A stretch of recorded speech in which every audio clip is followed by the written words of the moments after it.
Welcome to the Genius Factory. Enjoy the video. In this video, I will explain how to use Fidelity to buy index funds. First, you'll need to open a Fidelity brokerage account. This is your gateway to investing. Once your account is set up, you'll fund it by linking a bank account or transferring existing assets.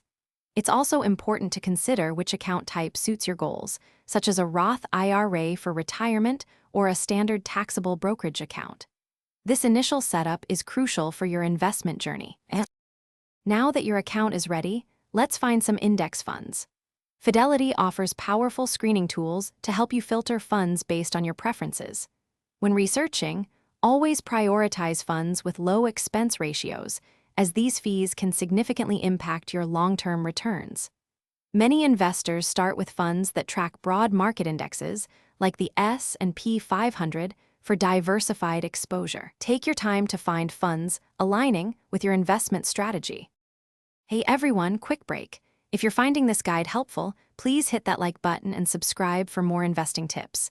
And speaking of staying sharp, managing your finances can be thirsty work.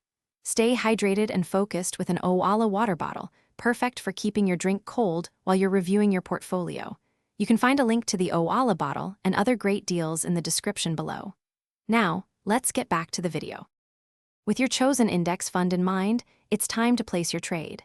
Navigate to the fund's page and select the option to buy. You can then specify whether you want to invest a certain dollar amount or purchase a specific number of shares. Decide between a market order, which executes immediately at the current price, or a limit order, which lets you set a maximum purchase price. Review your order carefully before confirming. After purchasing your index funds, ongoing management is key. Regularly log into your Fidelity account to review your investment's performance and ensure they still align with your financial goals. Periodically rebalance your portfolio to maintain your desired asset allocation, selling some overperforming assets and buying more of those that have lagged. Also, consider dollar-cost averaging by investing a fixed amount regularly, which can smooth out market fluctuations. Thanks for watching. If you found this helpful, don't forget to like and subscribe.